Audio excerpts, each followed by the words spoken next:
And now I'm going to share the screen.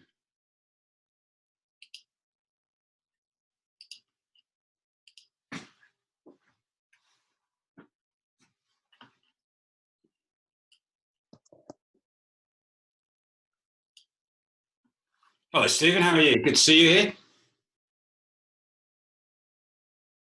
Hi. Okay, guys. If you can see the first slide, today we're going to talk about risk of collision, Rule 7. Without further ado, I'll jump on to the introduction. And we'll read through the rule together. Hopefully some of you had seen this previously. Every vessel shall use all available means appropriate to the prevailing circumstances and conditions to determine if risk of collision exists. If there is any such doubt, such risk shall be deemed to exist. Really nice, simple, succinct rule. Shouldn't take us too long to canter through it, but we'll talk about a few of the issues and the things that I think you should take away and consider about the rule. It's at the end of the rule, but I think it's a truism and a really important part about this rule. And it's the final phrase which says, if there is any such doubt, such risk shall be deemed to exist. Clearly, what this is saying is, if you're looking to assess whether risk of collision exists and you're not sure whether it does or not, then you should act as though it does exist. I think that's perfectly clear. Does that make sense to everyone? Thumbs up? Yeah.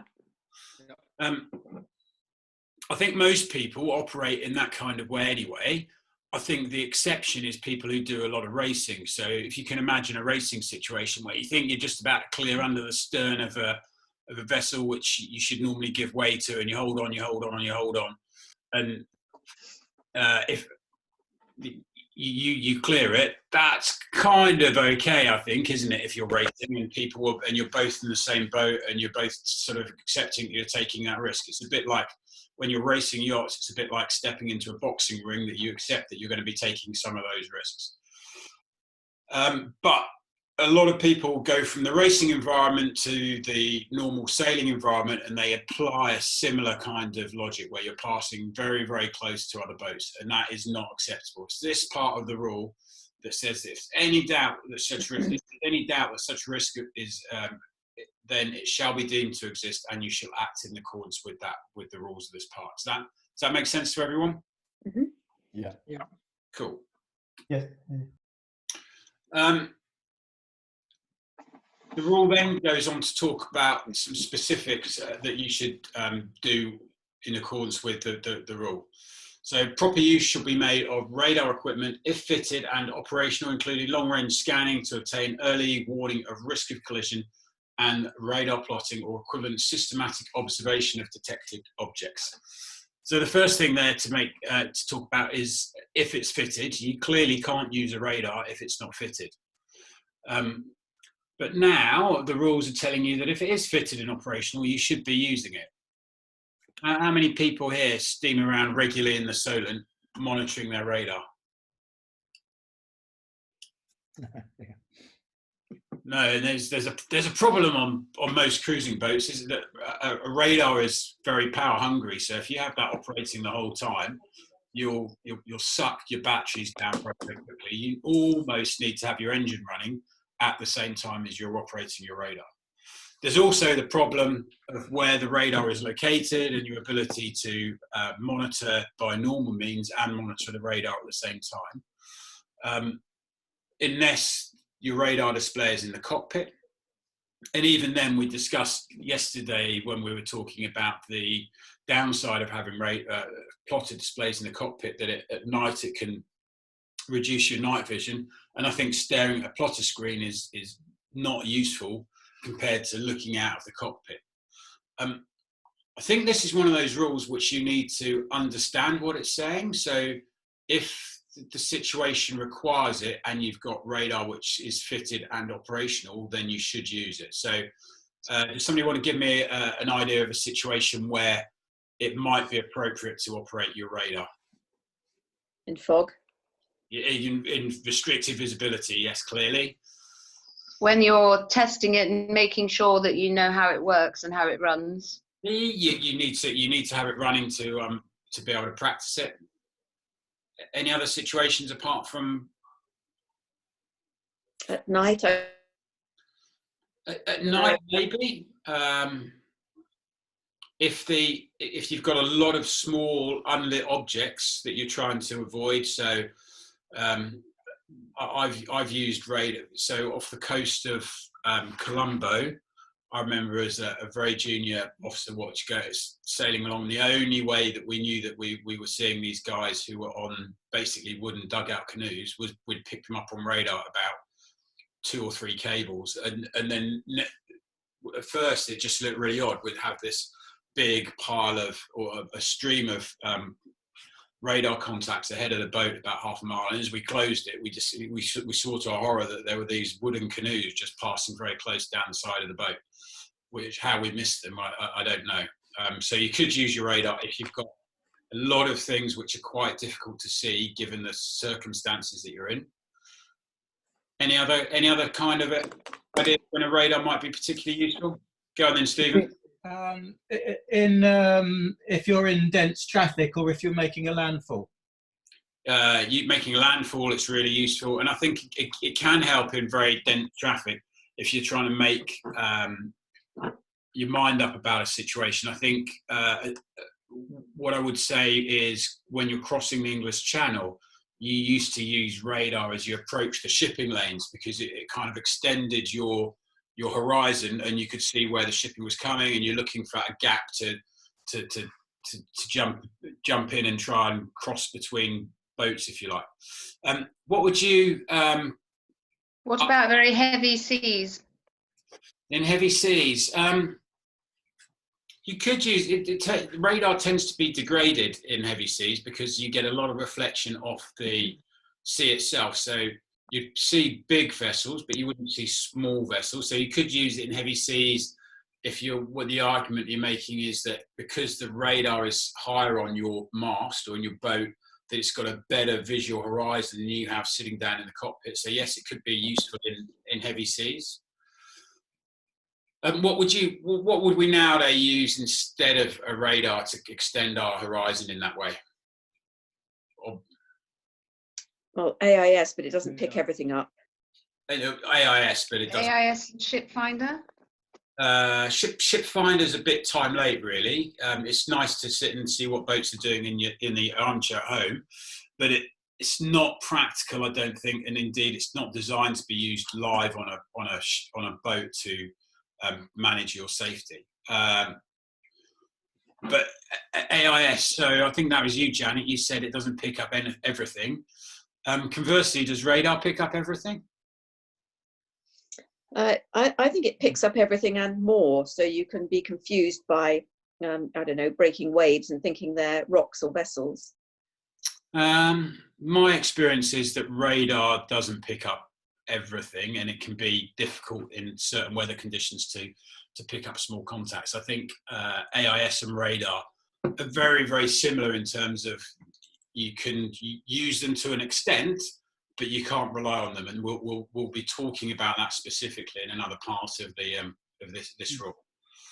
And it then goes on to say that you shouldn't just be looking at your radar. You should have some system of working out the risk of collision, either by plotting or an equivalent system of observations of detected objects. What it's taught, that rather difficult to say phrase at the end, is what it's referring to something called ARPA, which is automatic radar plotting and assessment, which is a standardized system which merchantmen have, which turns a radar target into an assessed contact and displays an assessment of what the closest point of approach is to the officer watch.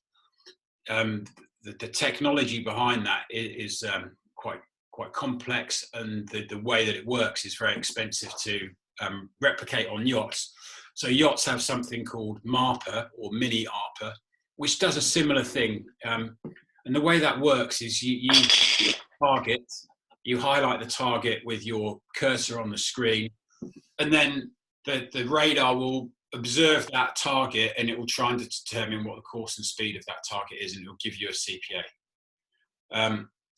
If you don't have that, then you've got to actually do the assessment yourself. It goes back to what I was saying yesterday, that using radar isn't a particularly intuitive thing to do, and particularly when you're thinking about working out your closest point of approach of another vessel. So this is something that you need to practice and set up if you're going to be using radar on your boat. So understand how the mini ARPA works and how you might set up the plotting of that. So thinking about that as skippers, if you've got your radar display behind your wheel, so the person now who's doing the steering is also the guy who's going to be doing the monitoring of the plotter. What could you see as the disadvantage of that setup, somebody? It's a big disadvantage, because you really should be looking out as the person behind the wheel, and you should allocate somebody else to look at your plotter for you. Yeah, you've got one person doing all the main tasks at the same time, aren't you? You're not really distributing the roles amongst the crew. More than one crew.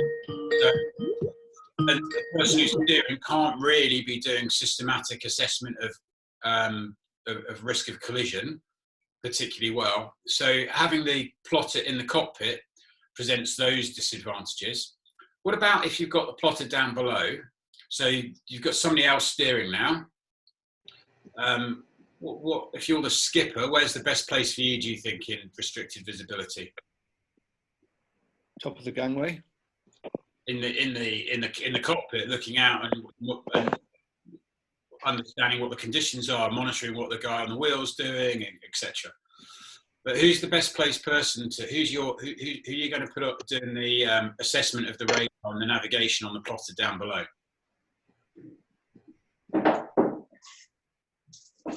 And I'm not saying there's an answer to this. So, but it's something that you need to consider, and how are you going to train that person? And who are you going to use? So I have done this in September. We were in Stavanger, and the fog came in the morning, and then it cleared at about 7:30, and we thought that was it, and we slipped the berth, and literally 10-15 minutes after we slipped the berth, the fog came back down again, and we had to make a decision, either go back to the berth or continue with our transit. And I went down and did the navigation, and I was lucky enough that I had a first mate who was able to monitor what was going on in the cockpit, and we were able to work together quite nicely, because we'd already been sailing together for 4 or 5 days. So while we hadn't practiced this specifically, we were both professional skippers, and that worked quite quickly. But imagine the situation if you're just with a scratch crew and you've not got that backup, or you've not discussed with your first mate how that's going to work. So just things to consider, really. How would you use radar in the event of needing to use it? And again, it comes back to that practice and planning. Any questions on this little paragraph?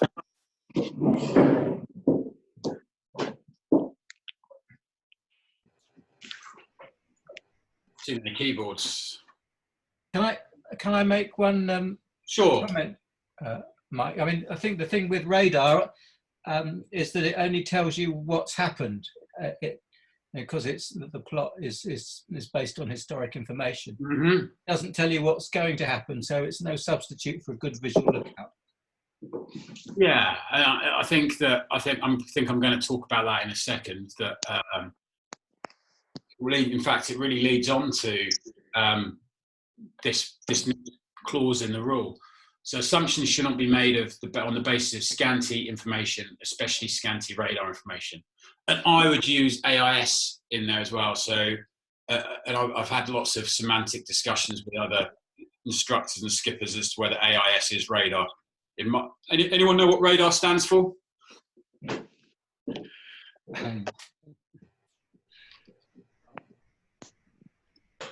Oh, Giles, you must be able to remember.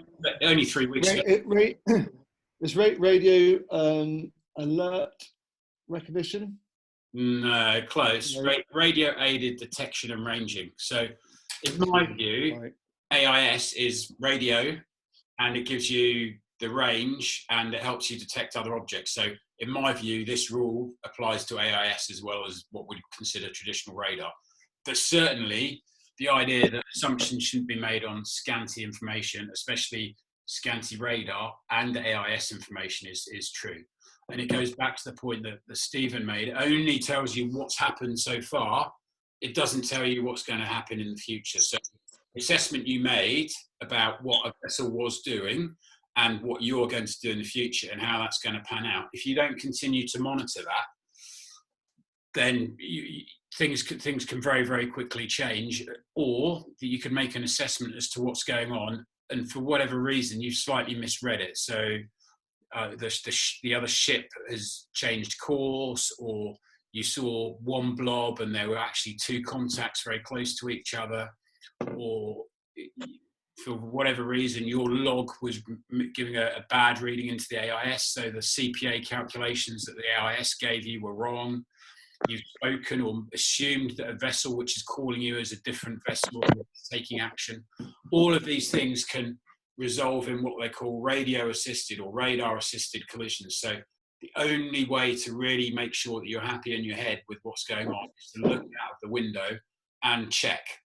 And time after time after time, if you go back through the MIB reports of collisions, there have been lots of incidents which could have been avoided if people hadn't followed their perception and then their bias. And there's this part of human nature which, when they think something's true, they automatically look at data that appears subsequently and correlate it with their previous bias. Yeah? So as a speaker, you've got to train yourself all the time to check yourself and go back and reevaluate and see whether what you thought was happening 2 minutes ago is still the case, and does what you thought happened time with what you're actually seeing out the window. And I think it applies, that kind of idea applies to other things other than just risk of collision. When you're even crew management, just thinking about how your crew, what they say, how they are. If you say, is everyone okay? Nobody's too cold. Everyone says, yeah, I'm fine. And then, but actually watch and see what happens. See if anyone's sitting shivering in the corner of the car. Does that make sense? Yeah, Mike, I have a question. Bearing in mind what you said about the efficiency of radar and the fact that it sucks up battery power, how important do you think it is to have it on a small, let's say 35-foot yacht? Is it a must-have or a nice-to-have or a commercial indulgence? I think that the modern radars and a modern radar and plotter and AIS and navigation suite altogether is absolutely brilliant. And if resource isn't an issue, then you should have it. Right. And then whether I think it's a wise idea for you to have it on a 35-foot yacht would depend on what you're intending to do with your yacht. So if you're sailing up and down the south coast of the UK and you've got plenty of time and you've got no time imperative to get back, then you can perfectly adequately navigate a boat safely without radar or plotter, using what I would call natural and traditional techniques. Mm-hmm. But if you start to want to go further afield and you're short-handed, then these things can make your navigation in the operation of that vessel much safer if you train yourself and your crew on how to use them. Right. Thanks. Does that make sense? Yep. I mean, we came down the Isle of Saint-Domingue last year in fog, and we reckon the radar missed a third of the contacts. Sorry, AIS missed a third of the contacts. We didn't have radar, but had we had radar, we'd have been better off. I don't know what. So was this? Well, it's fishermen and things like that who don't have the AIS. There are lots of small contacts or small vessels which don't have AIS, and fishermen particularly, because they're suspicious that if they broadcast their position, then they'll be monitored. Yeah, and so of course, had we had radar, which we didn't, we'd have picked those out almost certainly. Yeah, I think if you're going to navigate, if there's fog forecast and you haven't got radar, then you shouldn't be sailing your boat. No. But if an AIS isn't a substitute at the moment for radar. Does that make sense? Yeah. Yeah.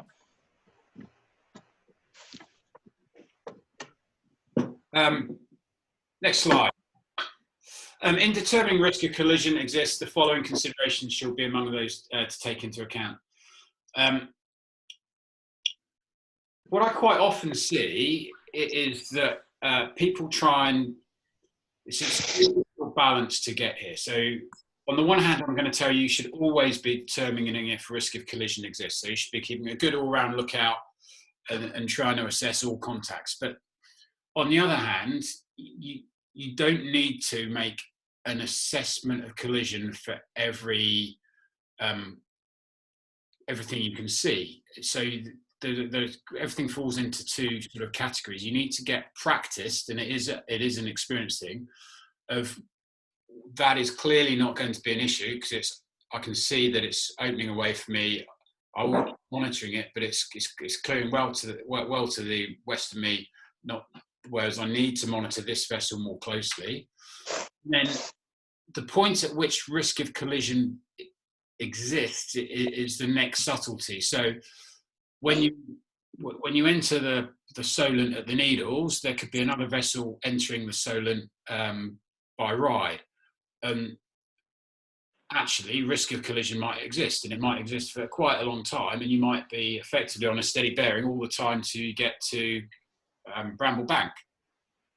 But it doesn't, and I'm exaggerating for effect here, but you don't have to take action as soon as you've deemed risk of collision exists. There's a time element here where you should determine, and you should monitor and then decide, now I need to take action. And that point varies depending on the maneuverability of your boat, what the other boat's doing, what local bylaws are, the traffic density, etc., etc.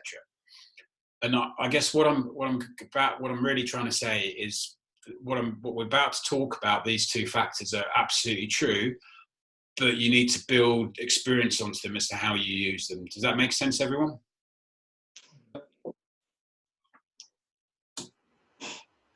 Okay, so the first one is such deep risk shall be deemed to exist if the compass bearing of an approaching vessel does not appreciably change.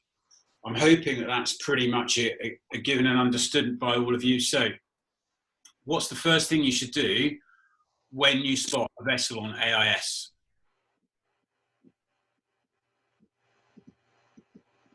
Visually identify. Take a bearing. Yeah, so I think two people, somebody said you should identify it and somebody else said you should take a bearing. So yeah, so the first thing you should do is if you should be trying to correlate your AIS plot with what you can see visually all the time. And so something pops up on AIS, call up to the crew or poke your head up out into the cockpit and go, okay, have I got that? And yeah, that's that. Does it make sense? Take a bearing and then make an assessment on whether the bearing's changing. And then if the AIS falls over, or you're getting a discrepancy between the AIS and the bearing, you've either identified the wrong contact or there's something wrong with the system. Does that make sense? And then we discussed the other day the collision between the red funnel boat and the power boat, and I said at that time that you could clearly see that those two vessels have been on a steady bearing for some time as they converged in the precautionary area there. So, and that's what a steady bearing means. If the true bearing by compass doesn't change, then you're on a steady bearing and a collision will happen.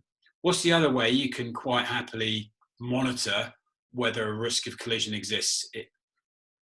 Well, there's two ways. Vector.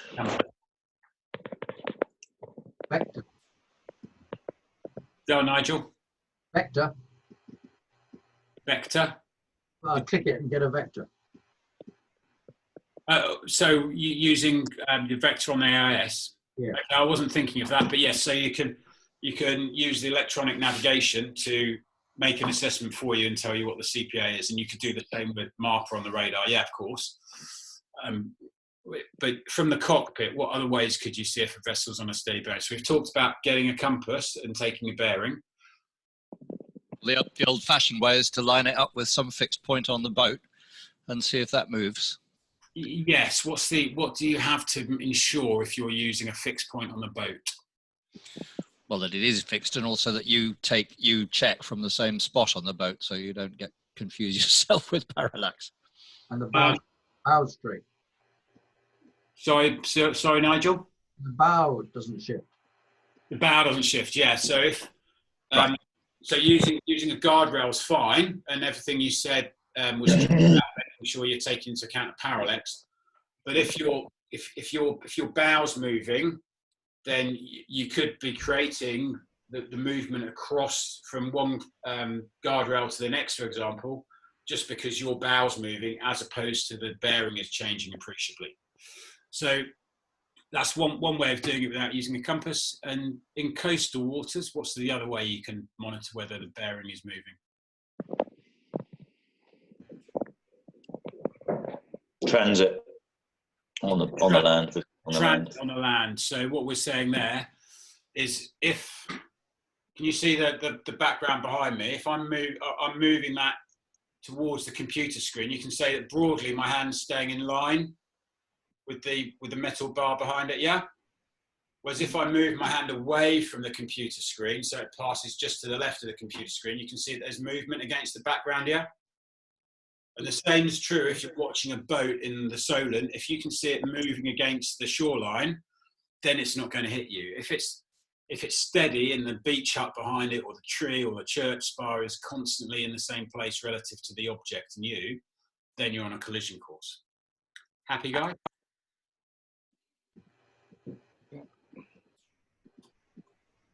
And then finally, such risk may sometimes exist even when an appreciable bearing change is evident, particularly when approaching a very large vessel or tow, or when approaching a vessel at range. I'm hoping that's obvious with a tow. So you could see, if you can imagine a tow, you could imagine that this is the tow, and you can watch the tug, and the tug's moving, but actually the tow is on a steady bearing with you. Does that make sense?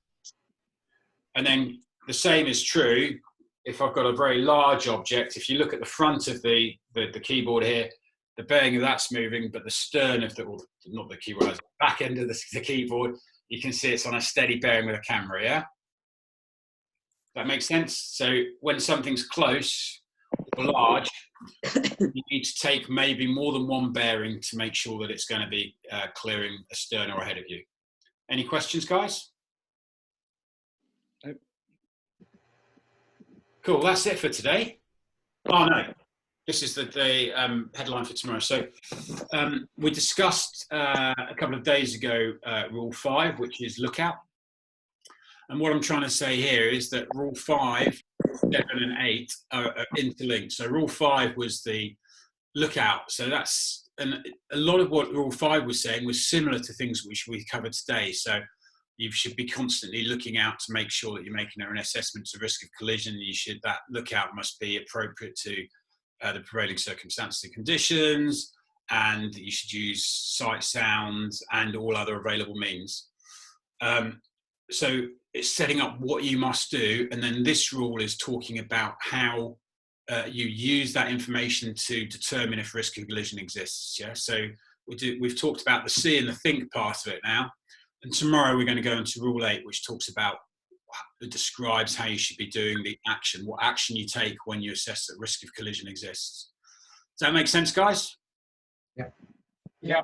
Cool. Yeah. Any overall questions or anything else you'd want me to pick up on, cover on before we close down? No. All good, thanks. Cool. Thank you very much for your time and attention. Thank you. I apologise. Thank you. The meeting notice was posted a little bit short notice. Thank you. Thank you. Again. No worries. Cheers. Bye. See you, Stephen. Bye. See you soon. Speak soon.